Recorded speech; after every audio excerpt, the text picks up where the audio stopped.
Assalamualaikum warahmatullahi wabarakatuh. Salam sejahtera bagi kita semua. Perkenalkan, saya Sepia Indah Wulandari, Prodi Pendidikan Matematika. Sini saya akan menjelaskan metode pembelajaran matematika. Yang pertama, metode ceramah. Ceramah merupakan salah satu metode mengajar yang paling banyak digunakan dalam proses belajar mengajar. Metode ceramah ini dilakukan dengan cara menyampaikan materi pelajaran kepada peserta didik secara langsung atau dengan cara lisan. Penggunaan metode ini sifatnya sangat praktis dan efisien bagi pemberian pengajaran yang bahannya banyak dan mempunyai banyak peserta didik. Metode ceramah merupakan cara mengajar yang paling tradisional dan telah lama dijalankan dalam sejarah pendidikan. Oleh karena itu, metode ini boleh dikatakan sebagai metode pengajaran tradisional karena sejak dulu metode ini digunakan sebagai alat komunikasi guru dalam penyampaian materi pelajaran. Anggapan-anggapan negatif tentang metode ceramah sudah seharusnya patut diluruskan, baik dari segi pemahaman artikulasi oleh guru maupun penerapannya dalam proses belajar mengajar di sekolah. Definisi lain, ceramah menurut bahasa berasal dari kata lego yang artinya secara umum dengan mengajar. Sebagai akibat, guru menyampaikan pelajaran dengan membaca dari buku dan mendiktekan pelajaran dengan menggunakan buku, kemudian menjadikan lecture method atau metode ceramah. Metode ceramah itu sendiri pada dasarnya memiliki banyak pengertian dan jenisnya. Menurut Suryono, metode ceramah adalah penuturan atau penjelasan guru secara lisan, di mana dalam pelaksanaannya guru dapat menggunakan alat bantu mengajar untuk memperjelas uraian yang disampaikan kepada murid-muridnya. Menurut Roestia, metode ceramah adalah suatu cara mengajar yang digunakan untuk penyampaian keterangan atau informasi atau uraian tentang suatu pokok persoalan serta masalah secara lisan. Menurut Yunarno Surahmat, ceramah adalah penerangan dan penuturan secara lisan oleh guru terhadap kelasnya, sedangkan peranan murid mendengarkan dengan teliti, serta mencatat yang pokok dari yang dikemukakan oleh guru.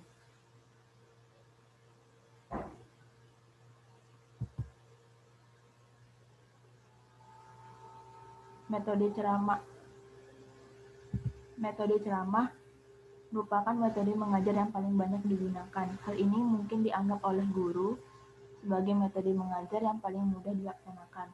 Kalau bahan pelajaran dikuasai dan sudah ditemukan urutan penyampaiannya, guru tinggal menyajikan di depan kelas.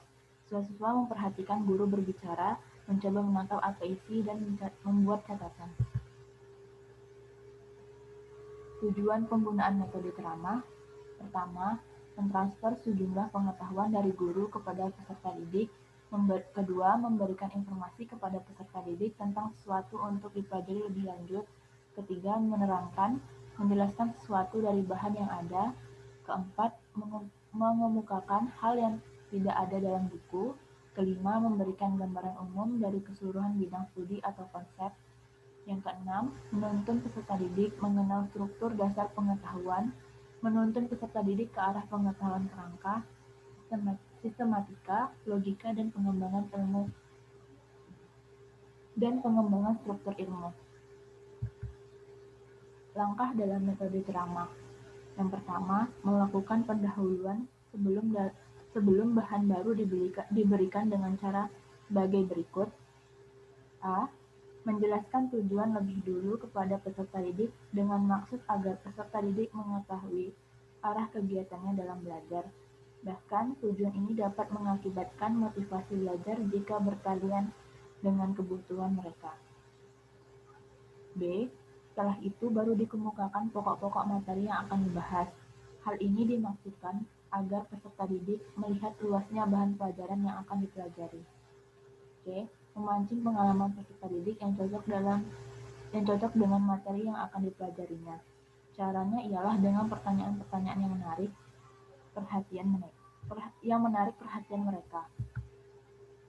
Kedua, menyajikan bahan baru dengan memperhatikan faktor-faktor sebagai berikut. A. Perhatikan peserta didik dari awal sampai akhir pelajaran harus tetap terpelihara. Semangat mengajar memberi bantuan sepenuhnya dalam memelihara perhatian peserta didik kepada pelajarnya. B. Menyajikan pelajaran secara sistematis, tidak berbelit, dan tidak meloncat-loncat. C. Kegiatan belajar mengajar diciptakan secara variatif. Jangan membiarkan peserta didik hanya duduk dan mendengarkan, tetapi berilah kesempatan untuk berpikir dan berbuat. Misalnya, pelatihan mengerjakan tugas, mengajukan pertanyaan, berdiskusi, atau melihat peragaan. B. Memberi ulang pelajaran kepada respons. Jawaban yang salah dan benar perlu ditanggapi sebaik-baiknya. Membangkitkan motivasi belajar secara terus-menerus selama perjalanan berlangsung.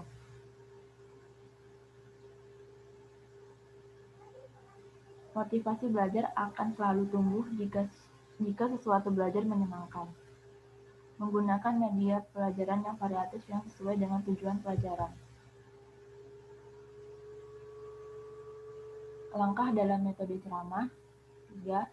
Menutup pelajaran pada akhir pelajaran. Kegiatan yang perlu diperhatikan dalam penutupan itu adalah bagi berikut. A. Mengambil kesimpulan dari semua pelajaran yang telah diberikan, dilakukan oleh peserta didik di bawah bimbingan guru. B. Memberikan kesempatan pada peserta didik untuk menanggapi materi pelajaran yang telah diberikan, terutama mengenai hubungan dengan pelajaran lain. C. Melaksanakan penilaian secara komprehensif untuk mengukur perubahan tingkah laku. Kelebihan metode ceramah. A. Ceramah merupakan metode yang murah dan mudah untuk dilakukan. Murah dalam arti proses ceramah tidak memerlukan peralatan-peralatan yang lengkap, berbeda dengan metode yang lainnya seperti demonstrasi atau peragaan. Sedangkan mudah, memang ceramah hanya mengandalkan suara guru. Dengan demikian, tidak terlalu memerlukan persiapan yang rumit. B.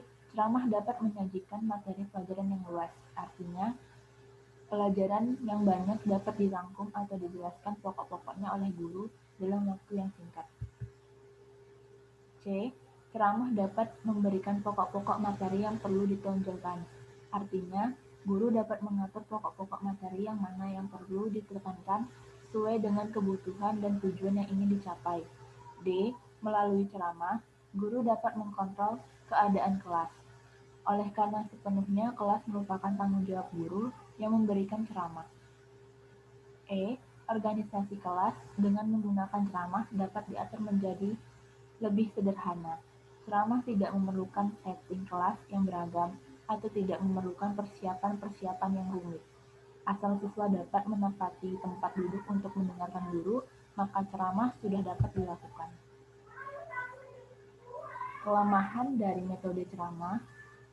Yang pertama, ceramah yang tidak disertai dengan peragaan dapat mengakibatkan terjadinya verbalisme. Kedua, guru yang kurang memiliki kemampuan bertutur yang baik, ceramah sering dianggap sebagai metode yang membosankan. C.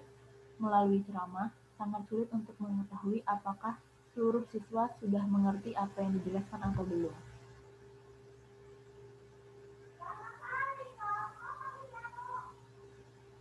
Metode pembelajaran matematika yang kedua adalah metode demonstrasi.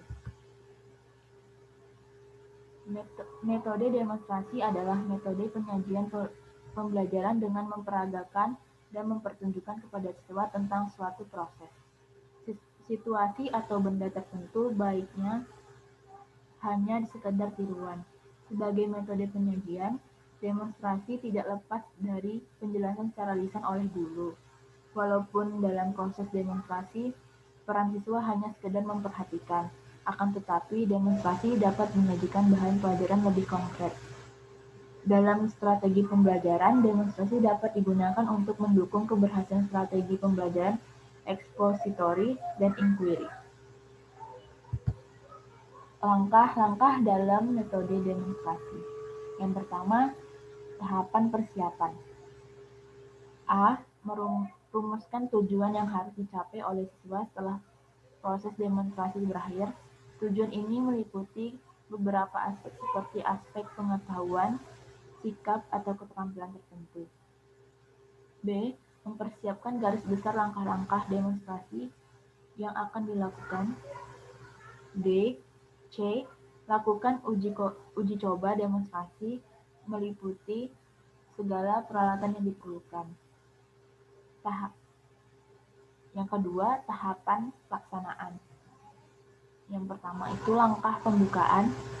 A. Aturlah tempat duduk yang memungkinkan siswa dapat memperhatikan dengan jelas apa yang didemonstrasikan.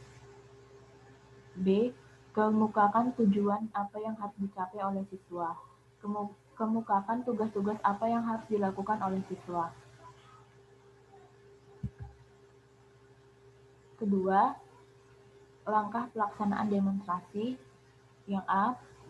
Mulailah demonstrasi dengan kegiatan-kegiatan yang merangsang siswa untuk berpikir, misalnya melalui pertanyaan-pertanyaan yang mengandung teka-teki sehingga mendorong siswa untuk tertarik perhatiannya untuk tertarik memperhatikan demonstrasi.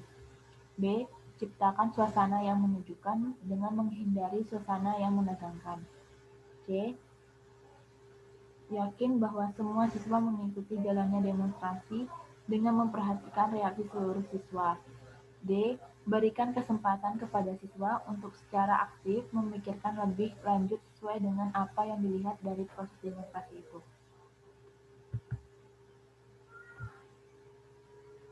Ketiga, langkah mengakhiri demonstrasi. Proses pembelajaran perlu diakhiri dengan memberikan tugas-tugas tertentu yang ada kaitannya dengan pelaksanaan demonstrasi dan proses pencapaian tujuan pembelajaran.